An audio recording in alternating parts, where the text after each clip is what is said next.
చెప్తున్నాడు. ఆయన ప్రేమ ఎప్పుడు నీకు ఉంటుంది. ఫలానా మనిషి ప్రేమ నీ మీద లేదని దిగులు పడద్దు. ఆయన ప్రేమ నీ మీద ఉంది. ఆయన ప్రేమలోకి నువ్వు రాగలిగితే, ఆయన ప్రేమించడం మొదలు పెట్టగలిగితే ఆయన నేనేం చేస్తాడు? ఆ మనిషి కంటే ఇంకా ఎక్కువగా గొప్పగా ఆయన నిన్ను దీవిస్తాడు. ఇంకొక వాక్యం చూద్దాం. యోహాను సువార్త 1వ అధ్యాయము.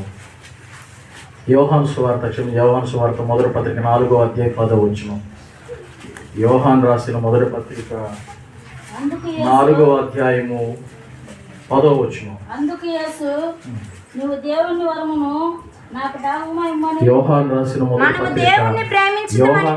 మొదటి పత్రిక 4వ అధ్యాయం 10వ వచనం.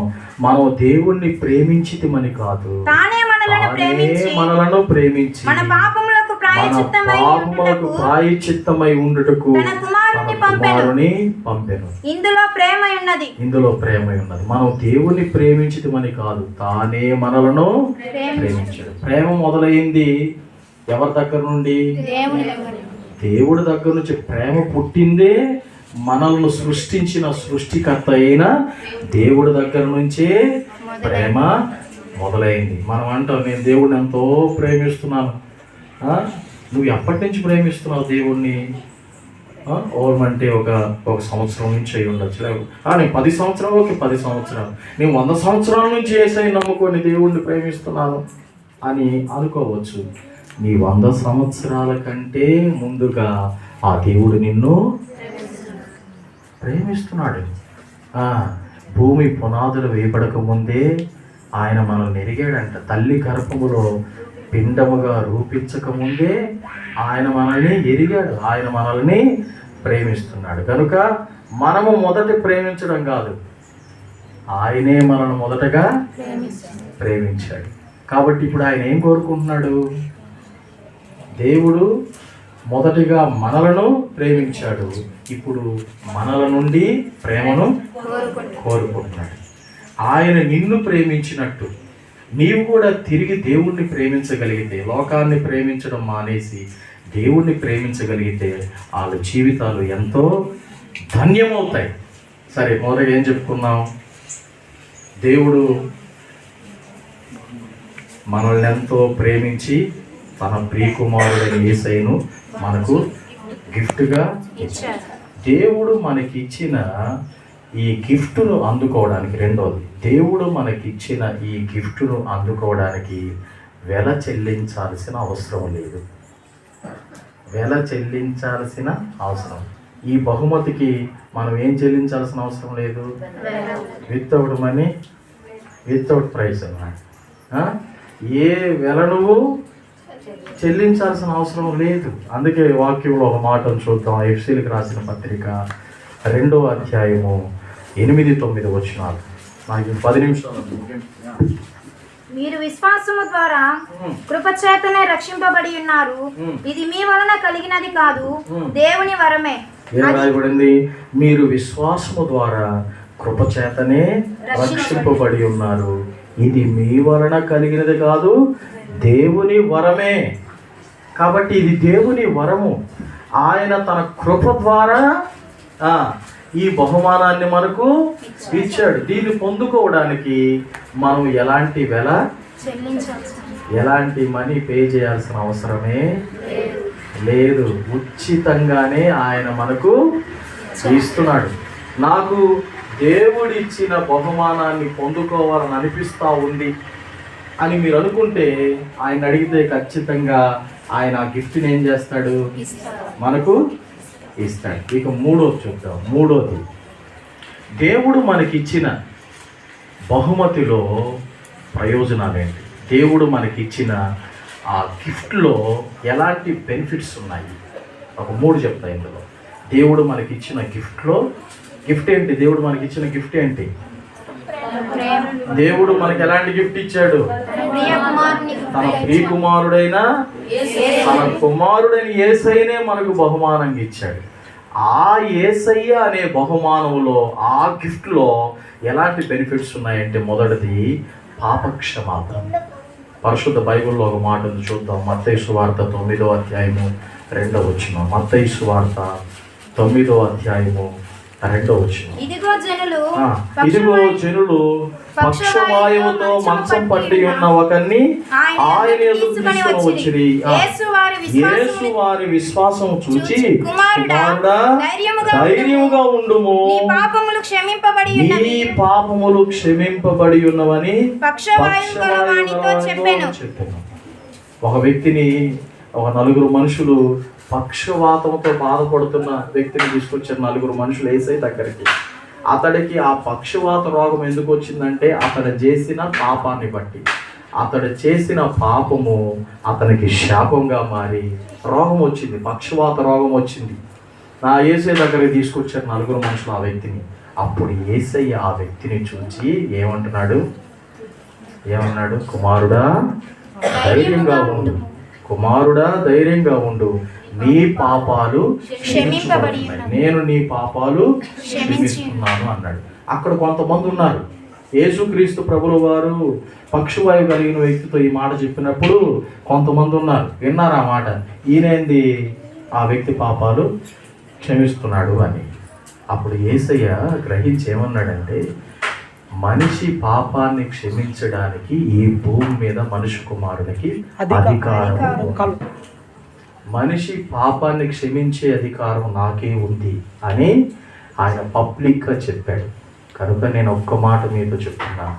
అదేంటంటే, తెలుసో తెలియకో తప్పు చేసి ఉండొచ్చు, తెలుసో తెలియకో పాపములో పడి ఉండొచ్చు. మనం తెలుసో తెలియకో చేసిన తప్పును బట్టి, పాపాన్ని బట్టి కొంతమంది మనుషులు క్షమించలేని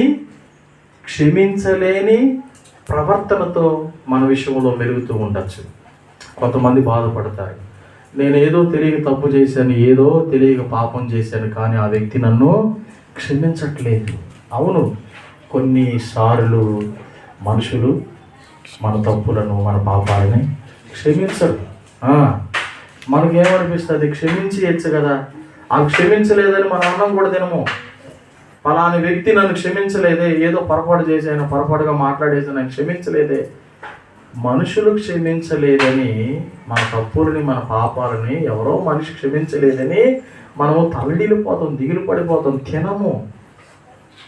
ఇక్కడ మీలో ఎవరో ఈ సమస్యతో కూడా బాధపడుతున్నారు.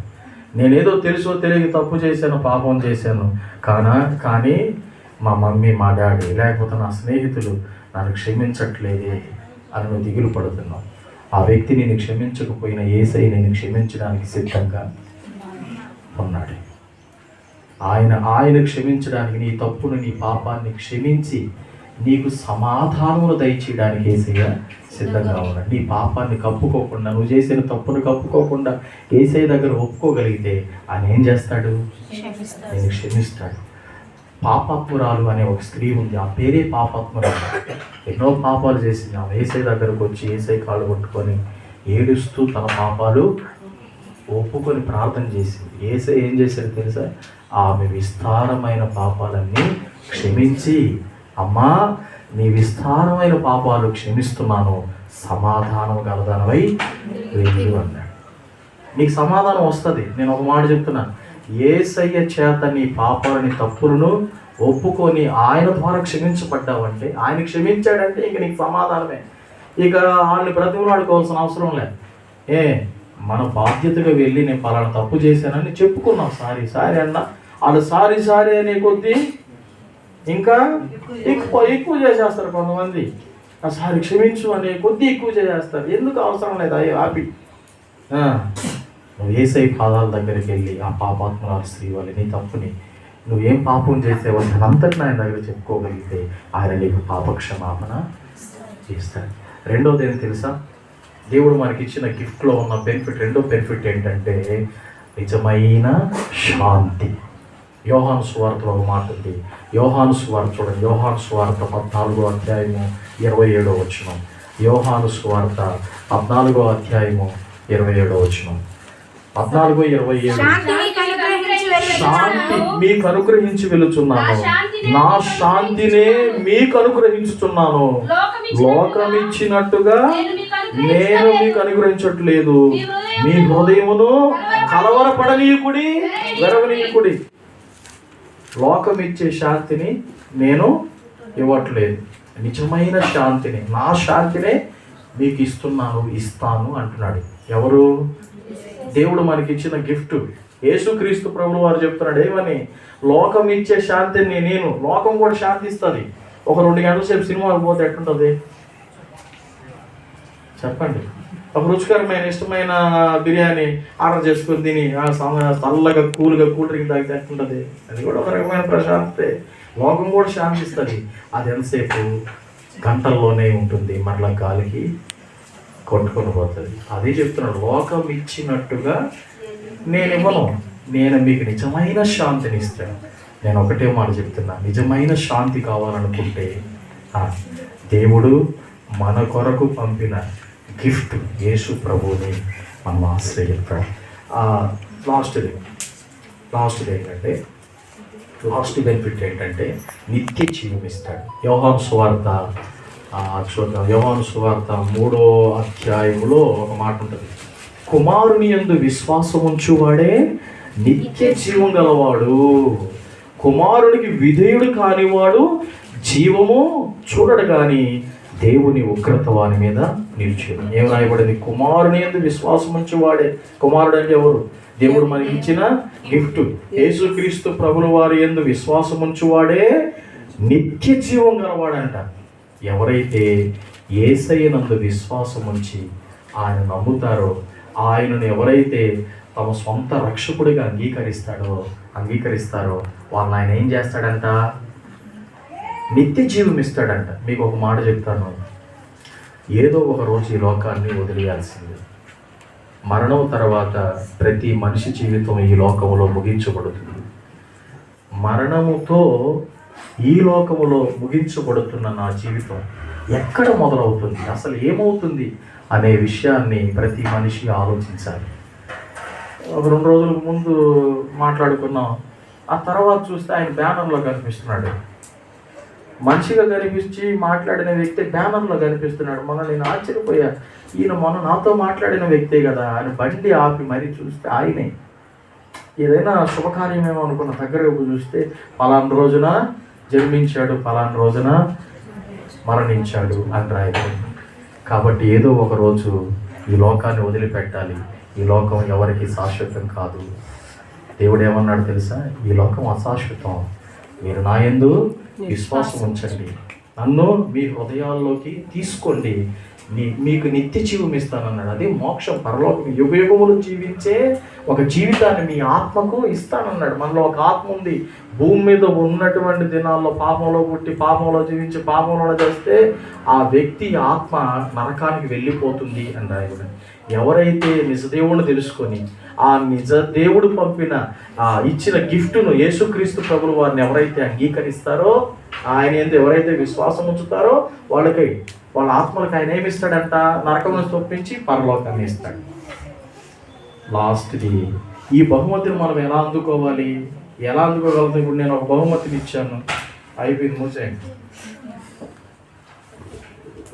నేను ఒక బహుమతిని ఇచ్చాను అనుకో, లేకపోతే ఎవరో ఒకరు గిఫ్ట్ ఇచ్చారు ప్యాక్ చేసి, అది ఎప్పుడు మీ సొంతం అవుతుంది? దాన్ని విప్పి చూసి దాన్ని తీసుకెళ్ళి మన ఇంట్లో పెట్టుకున్నప్పుడే ఆ గిఫ్ట్ మనకు సొంతం అవుతుంది. దేవుడు మనకి ఇచ్చిన గిఫ్ట్ మనకి ఎప్పుడు సొంతం అవుతుంది అంటే మనం ఏం చేయాలి తెలుసా? మనం విప్పాలి. ఆ గిఫ్ట్ని విప్పడం అంటే ఏంటి? ఆయన నామంలో మనము ప్రార్థన చేసుకోవాలి. ఆయన హృదయం అనే తలుపునంత నిలుచుండి తలుపు తడుతున్నాడంట. మన హృదయాన్ని తెరిచి ఆయనను మనలోకి ఆహ్వానించుకోగలిగితే ఆయన నీ సొంతం అవుతాడు, నీతోనే ఉంటాడు. ఈ లోకంలో ఎవరు చూపించిన ప్రేమను నీకు చూపిస్తాడు. ఆయన నీకు పాపక్షమాపణ ఇస్తాడు, నీకు శాంతిని ఇస్తాడు, నిజమైన శాంతిని, సమాధానాన్ని ఇస్తాడు. ఈ భూమి మీద నీ యాత్ర, నీ జీవితం ముగించిన తర్వాత నీకు పరలోకాన్ని ఇస్తాడు ఆయన. మీరు చాలా శ్రద్ధగా ఈ దైవ వాక్కులను, దేవుని మాటలు విన్నారు.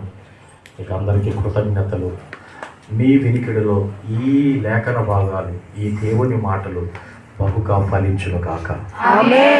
ఒక చిన్న ప్రార్థన మీ కొరకు చేస్తాం. ఈ మాటలు శ్రద్ధగా విన్నా మీకోసం చిన్న ప్రార్థన చేస్తాం. కళ్ళు మూసుకోండి. మీ అందరి కోసం చిన్న ప్రార్థన చేస్తాను. అందరం కళ్ళు మూసుకోండి.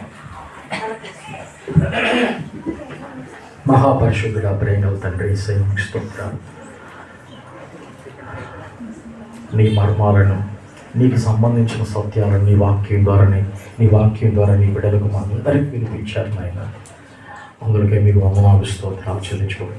ఎంతమంది బిడ్డలు మనసు పెట్టి జాగ్రత్తగా నీ మాటలు విన్నారో, ఎంతమంది నీ బిడ్డలు ఈ మాటలు విని నమ్ముతున్నారో, వాళ్ళ జీవితాల్లో మీరే గొప్ప కార్యం జరిగించండి.